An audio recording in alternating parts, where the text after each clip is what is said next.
matter what you do, they gon' run them out. But I'm on my way to the top. So tell me, nigga, who gon' stop me now? First class flight. On my way to the top. First class flight. My flight is not okay, real top shot, rude boy, I never back down. These niggas, they be Hollywood, fuck it, they finna act now. Bitches used to curb me, now probably go break the back out. Crib so big, hot party and have a camp out. Hey, it's your boy Cash Cup Productions. I'm here with Pharaoh Got Ammo, formerly known as Cray Pharaoh. What's good, bro? Talk to me. Yeah, man, all good. Get the thing rocking, man. What y'all saying? Shit, not shit. All right. So, from the last time we spoke, you went ahead and dropped the video, dropped the song, name change and everything. Yeah. So just talk about what's been going on, everything that's been going on up until today. So yeah, man, we're gonna start off with a video. So I got a beat, and the beat was basically a throwaway from a dude named Ransom Beats. It was one of them beats that's like nobody wasn't really trying to pick up. It was like, man, this don't sound like none. I can't do nothing with this. I mean, so I'm like, you know what? Sometimes you have to realize as an artist that the beat may seem so simple, but it's just missing your voice. Know what I mean? So that's with me. Like, you give me the most simplest beat, and I'm just trying to use my voice to just make it a hit. So yeah, man. So I took that, recorded it. I recorded it with Duvin. Shout out Duvin. You already know how the thing set. Recorded it. Probably did it within like 15-20 minutes, to be honest. And then it was something different. That was basically different because I really, last time I tell you I was gonna try and move towards that afro. So yeah, man. So I decided to not think about staying in that lane, but actually doing it. So that's gonna be my lane from now on. Bring something different to the city, which is the afro. So then I linked up. I've been going around since I'm fresh in the game. I've been asking everybody like, hey, who you think is the dopest? You know what I mean? Like top 5 dopest video dudes out here. Your name popped up. Ace the Shooter popped up. Cameron Nichols popped up. Davey Dave popped up. So basically, I let for that one I let everybody else decide. You know what I mean? People that has more knowledge in the game and they chose, they was like, hey, go with Ace. So they hit up Ace, got a shot with Ace, and the original plans of it was a whole different original plan for it, but then this corona shit hit. Yeah, I was gonna say, bro, because like I had higher expectations, like especially for that type of song. Like I had higher expectations for the video. Like I'm thinking a whole other shit, like you on a plane, like yeah, really it was supposed to be the original plan was supposed to be me walking into the airport. We had already get everything clear and all of that, but then this shit happened. Everything was just going south. But I was like, man, the music must carry on. You know what I mean? Right. So I say, sometimes simple is what will win it. It's a dope song, simple but dope. We just keep it cool and collective. Sometimes you want to leave room for your growth. Check what I'm saying? So I look on that video, came out real dope. When all this shit open back up and I'm able to do what I want, and I said, oh shit, levels to the shit. You know what I'm saying? Right. So you want to see the progression of everything? Oh yeah, man. So then I posted that on Facebook, and I mean, like, you already know when you brand new to the music, you don't really expect too much. Everybody get discouraged because, oh shit, my shit ain't getting a bunch of shares and likes. So I'm not gonna lie and act like I didn't feel the same way. But I still posted anyway. Said fuck it, you gotta take chances. And I posted this shit, and man, I got views and likes. You saw it, right? The reaction was good. Yeah. The reaction for first view, the reaction was crazy, man. So I appreciate all the fun them. Not even fans, all the family them. Fuck our fans, it's only family. Continuing on what you ask. Sort of with the progression of the song so far, dude, the thing that touched me the most is that I have random people now just randomly in my stuff like, dude, I listen to that First Class Flight song every day faithfully, religiously. Wake up in the morning, I stretch or I work out, and that's what's jamming in my ear because this shit's so motivational, you know what I mean? Apart from that, First Class Flight, Pharaoh Got Ammo, the thing down every music platform, don't forget. But yeah. How does that make you feel? Like coming in so young to the game, you know, you already getting that type of reaction. Honestly, dude, I could now check that off my checklist. I made a little checklist of things that gonna make me really keep pushing on in the game. That was one of them. Getting the reaction from people like, hey, man, from people I don't even know, from across states, islands, like, hey, man, this my shit. To the next, that's off my checklist. The next thing is that, boom, being able to do a performance and people actually reciting your shit, dancing along, reciting your shit faithfully. You can see the feelings down and they, from their facial expressions to the way that they moving to the way that they interacting. You check. Then step 3 gonna of course be the money. You check what you saying? You can't continue on with nothing if you don't have that cash flow, that back end behind of it. So yeah, that's about that. So how you going about promotion? Because I don't think I've really seen you put it on Instagram. So like that. So was it just a little test run, you know, a little experiment that you just throwing something out there? So basically, Facebook, I wanted to knock that out the park first because to me, Facebook a little more simpler.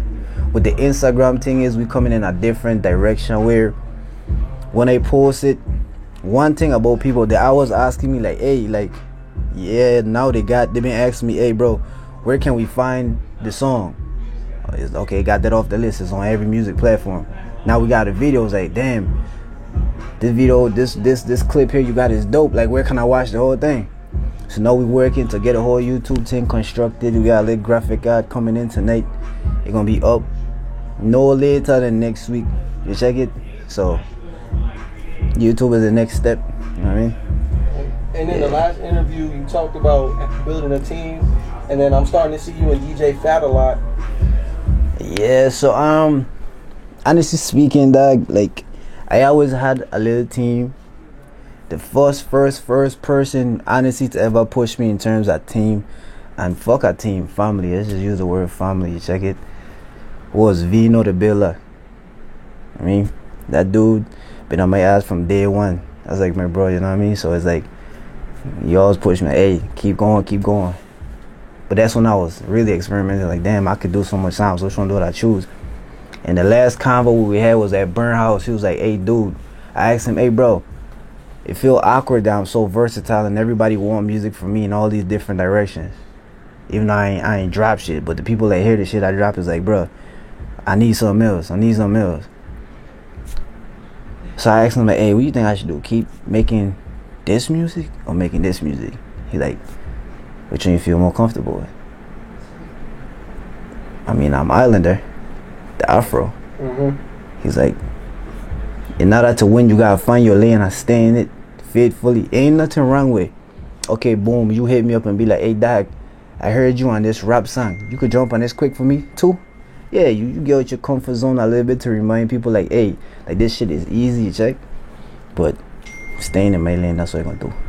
So what's some of the other stuff you've learned so far from your family? From the family, once again, shout out Vino, Fat, Chanel, Kendra, whole bunch more. Too much to mention. Double O, Duvin, Jalissa, all them people there. What else I learned, dude, is you gonna never find out if you could make it unless you really try. Everybody could tell you, man, I can see you doing it, but if you don't do this shit, how you gonna know how you gonna make it? You know what I mean? That. Number 2, man, one thing I heard it in a lyric in a song. I forgot what song it was, but it kind of been my motto lately, which is currency and loyalty. Pay me and loyalty, dog. The back end gonna come regardless. You loyal, dog, you stay down, and we keep pushing. 10 toes down. Nah, fuck 10 toes on the ground. 10 toes cemented beneath the ground, dog. Currency gonna come, dog. For instance, like, y'all pushing, the currency coming. Y'all pushing together. Loyal shit. Simple as that. So now that you got all this help now, everybody's pushing you. Are you getting like mix and mastering all in-house now? Are you marking that off the list? Honestly, mixing and mastering gonna never be an issue. I don't really want to push, even though everybody on the team, for instance, DJ Fat, no, he taking on, you know, he experimental with making beats and recording, but he already have enough on his plate. I want everybody got their respected stuff they doing. I mean, so why not, while I'm pushing my craft, help better your craft by giving you more to I mean, continue doing what you do. I mean, so I'm gonna stick with, I mean, like Duvin, you know, anytime I could grab him and just stick with that. I ain't trying to go too much places to get it done, unless them they self tell me that this cat is in town and he's a goat at this shit. Try him out. Simple as that. All right. So when everything opens back up, the corona shit is done, like how are you coming? Because I know we had mentioned your game plan earlier, but I know the corona probably slowed a couple things down and shit. But how you gonna come out when the corona shit is over? Are we gonna see more tracks? Track alone? So we've been planning for that. That's a really good question. But you see, the thing is, I don't want to have to just wait for when the corona open up to show that I doing some shit. I try and go hard now, so that when the corona open back up, it's like, shit, this nigga ain't giving us no breaks. Like, know what I mean? Like, heat after heat after heat after heat. If anything should be going on, I should be going hard right now, and then when the corona blow through, go even harder. Check what I'm saying? Because it's what it is. Check what I'm saying? So when this corona shit all over, of course I'm gonna be continuing now, but those tracks that I think gonna be bangers or even, you know, harder, I'm gonna wait till then to really unleash the beats. You know what I'm saying? So hopefully our plan is that hopefully this thing could be done within the summer, because I have a lot of summer tracks that I want to drop specifically for summer. I don't want to have to wait till the next summer to drop it. Is it? Yeah. And I do see you around town a lot. You used to be at a lot of events and shit. So now that you got a kind of a more better feel for the music scene out here, like, do you have a better understanding of how you need to come as far as like pushing yourself and what you need to do to get yourself heard? I do. But in the same sense, number one thing I think I had to do in terms of to help pushing myself, I had to humble first. You gonna never make it. You might make it if you humble, but you ain't gonna make it too long, too far. You ain't gonna go too far. So now that I've been in different scenes, different events, showing my little support, my little face here and there, I realize that sometimes, man, you have to get away from them scenes, let them miss your face, sometimes even forget your face, and then when you come out with the work you've been working on, it's like, damn, I see what this nigga was doing. Ain't nothing wrong with taking a little break to recoup that. Sometimes we all need that little break to just get our shit straight. Cause me spending all my time supporting everybody else without taking time for me, I gonna never get where everybody expect me to be. When the fuck am I gonna have time to go record or mingle with this artist or mingle with that producer? Is it?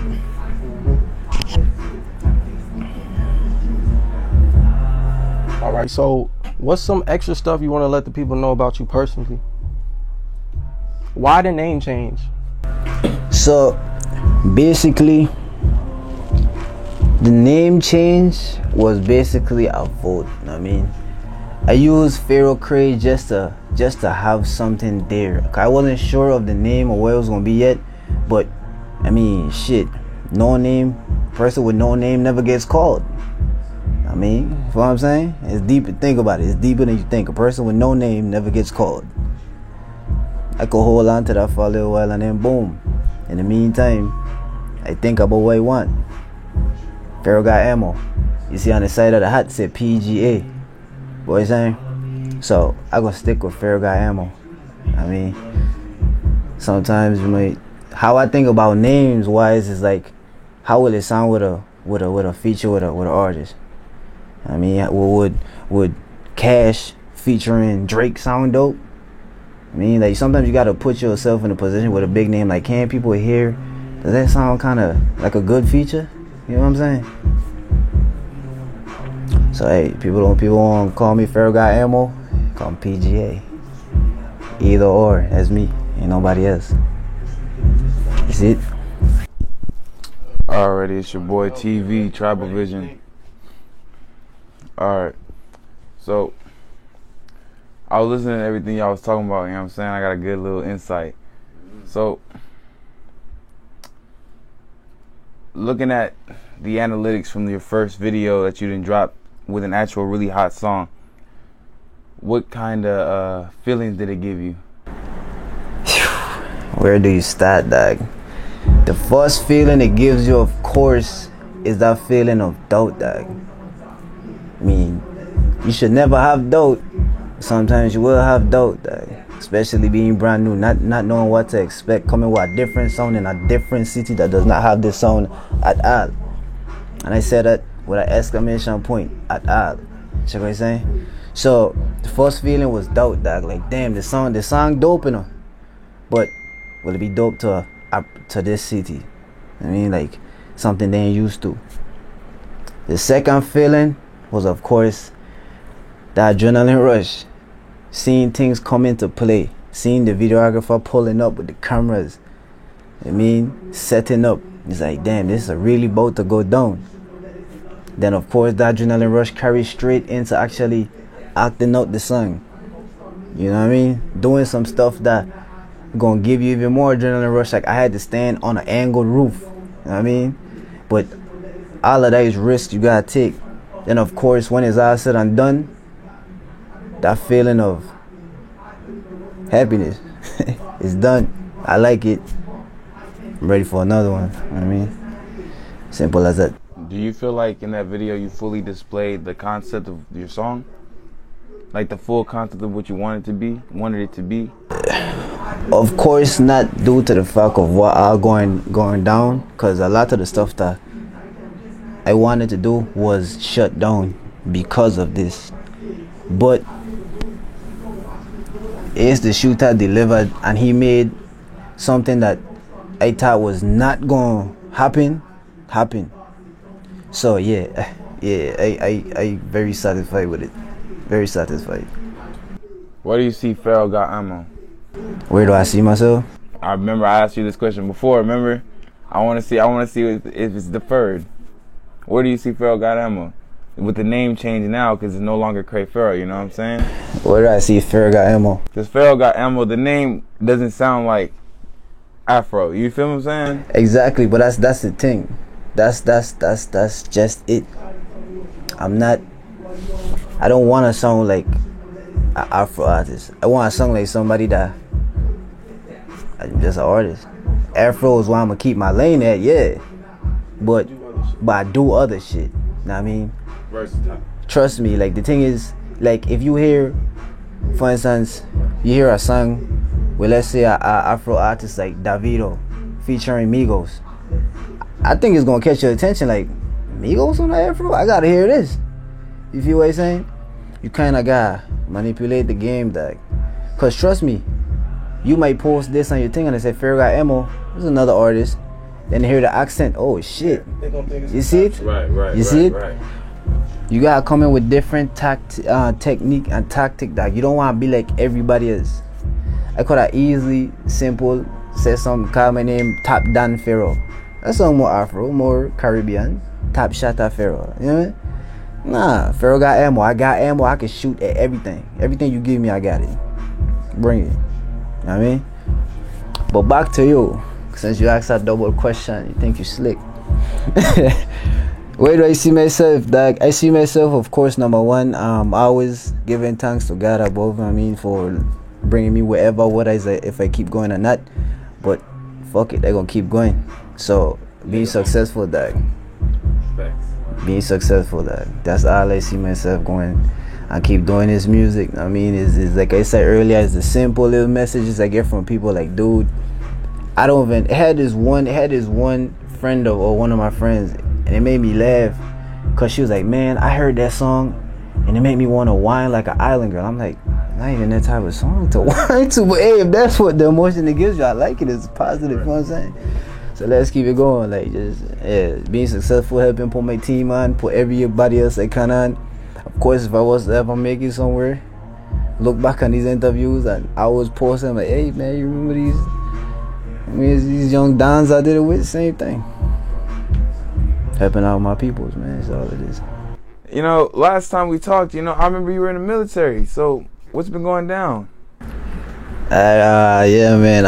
As of April 22nd, shout out to all the veterans. No matter your discharge, I was released or separated from the Air Force on honorable discharge. Nothing bad. You know what I mean? Don't get me wrong. You know, I gonna go into everything like one time. Don't get me wrong. You know, I was a real good airman. Did my job, one of the best to do it. But I still have the island mentality, you know, that very ignorant. I don't have time for your shit. Like I don't care about your rank. See, in the military, dog, I'm gonna give you some insight to anybody that try and join. Be careful. It has become a business. You see it, and to most people gonna be like, I thought it was already a business. Nah, bro. If we in a business, I'm talking about a military need to be family aspect first. We are family. You're my brother in arms. That's just what they always use. If you my brother and we go down range, I'm more willing to kill for you or lose my life for you. If this is a business, you see how everybody quick to jump from business to business. Like fuck this. So that's the insights. If you join in the military, be careful, dog. Like look out for your peers for real, cause that is dying. Like last of a dying breed type dying. But anyways, back into the thing. So yeah, I got on an honorable discharge. Great airman. Basically, my job was medical contracting. So basically, I dealt with building contracts for like hiring doctors, managing the money, managed probably around like I said like 150 million every 18 months. A lot of money. Yeah, so anybody need contracts, they're good with it. It went on, whereas I keep getting in trouble with the law. I mean, the first arrest I had up here, first arrest I had in Texas was due to a DWI. Don't drive and drink. But that's the thing. The difference is I did not know Texas law. So it's not that I was drunk or beyond whatever fucked up.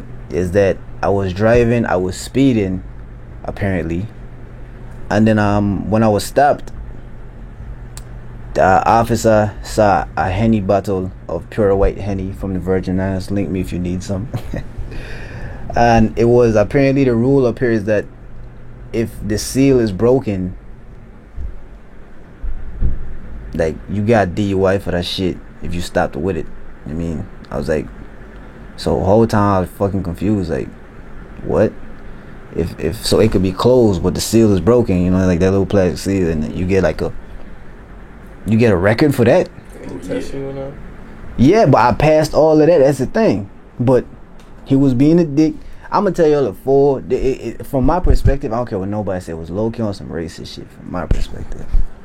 So what happened is that he stopped me, and me, I wouldn't call being in the military, like I don't want to label it like them cops and stuff. Right. We a whole different, force. Right. So but I did know some law enforcement stuff, which is when you get stopped, it's always recommended that you turn your wheel towards like whatever the curve is. Mm-hmm. You let down all your windows and you turn all your lights on and you keep 2 hands on the steering wheel. Right. Safety, you know what I mean? So I ain't one that's really much with the talking, especially when it comes to cops. Like, don't fuck with them. Check what I'm saying? So he pulled up, hands on the wheel, and he's like, sir, do you know why I stopped you and blah blah blah. I'm like, look, sir, I don't want no problems. My license is right there. My license to carry is right there. So yes, that means I do have a weapon on me. If you allow me to reach for my license, I will. So then he started getting like real rowdy. I mean, of course, it was a cop of my opposite race. I ain't gonna say which one. But he started getting real like upset. So then when I saw he was getting loud, I did this. I just said, "Hey, look, sir, I want no problems. I just want to give you this ID and dip." So he bust open my door. He's like, "Get out the car, boy." I got the car, and like he started like talking to me away. So me being island, that's you boy. Hey, know the thing said. And so basically before that, let me go back a little bit. When I was doing this, he got real pissed. Like this pissed him off. Like this pissed him the fuck off. He was like, "Man, I'm tired of that bullshit." God, you know what I mean? I'm like, the fuck?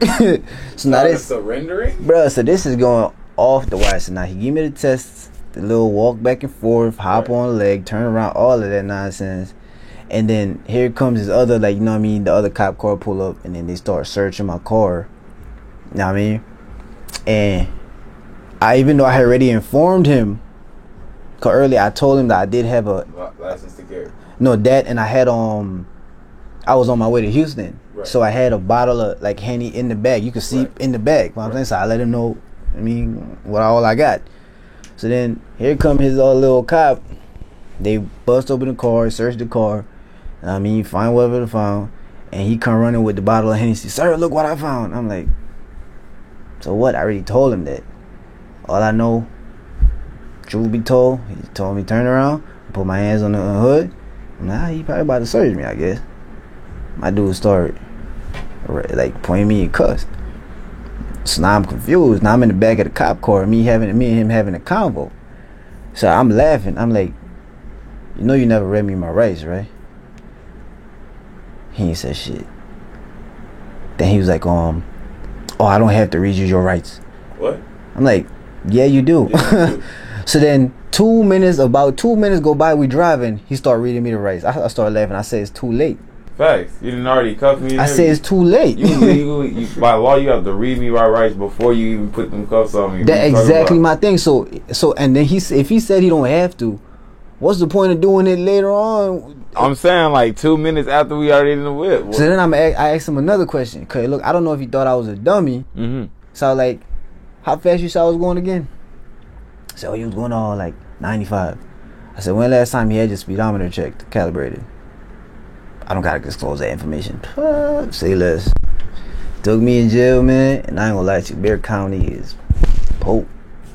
Bexar County is whack. I ain't going back to no jail ever again, especially Bexar County. You don't catch me. But that's that, man. That's all I'm gonna say in terms of all of that. I mean, you got all this shit, but that's all I'm gonna say in terms of that. All the things that I've noticed so far, you know what I'm saying? Like, you're really doing something right now inside of San Antonio after coming out here so, like, late inside of the music area, you know what I'm saying? Like, in an area that's not really busting like that when it comes to music. So, it's so set, you know what I'm saying? So, it's set. So, how do you feel more so that you're getting a positive outlook from your music in an area that's not really, you know, in a music scene, not really so much dedicated for its music scene? I like that fucking question. Because you see, the thing is, I agree with you, but I'm gonna have to agree to disagree at the same time. You see? Because San Antonio is too large of a city with too much talent for it not to be a music scene. Number one. Number two, is a large city, going back to number one, with too much talent not to be a music scene. But I gonna bring a different music scene to the thing, you know? So from my perspective, I feel that's a win in a way, because for instance, it's like, damn, Pharoah got ammo being seen everywhere now. Shit, that's gonna bring people attention. Let me check out San Antonio. What they got going on over there, man? They making some noise. You know what I'm saying? This is what it is. This is how I look at it. A win-win. Because also it's a win-win, because let's say I was to become something out of San Antonio. Not only do I have San Antonio behind my back, but I got a Virgin Islands, the Caribbean, Afro people. Simple as that. Check it out. So San Antonio is going to become PGA's mantle. San Antonio gonna become my second home. Simple as that. Not nowhere that I rule, not nowhere I run the city, not nowhere, none of that. I mean, I want to just be able to walk down the street, and I don't have time to be capping like these artists going back and forth with everybody else. I'm the king of the city. I'm the king of the city. Bro, we all kings in a city. Can't we just keep going over? Like, you feel what I'm saying? Got time for that. Bunch of shit just to get some views on Instagram. Bullshit. How do you feel about other artists coming to the city and speaking on the city after actually being inside of the city for as long as you have been? And I think I know exactly which one you're talking about. But I ain't gonna say no names. You could talk about that after. Man, to each his own. Number one. I mean, number two. Tomorrow come around, whether they speak on it negative or positively, tomorrow come around, they offer the same cash, they're gonna still take it. So why waste your time speaking on a city you're gonna still perform for? It make you a queer as well, clone. Check what I'm saying? So I don't have time for that. That's to each his own. Like I said, if that's how you feel, that's how you feel. If that's how you legit feel, don't take an offer again then. But we know you're gonna take the offer. Come on, dog. Simple as that. That's all I'm gonna say on that. Where can the people find you? You go find me on Instagram, Mr. Peep the Accent. Facebook, of course, Pharaoh. Twitter, same thing. You can find me on every music platform. First Class Flight on the Pharaoh Got Ammo. It's out now. It's doing some good numbers. I can't like. Simple as that. Look for me. I come in.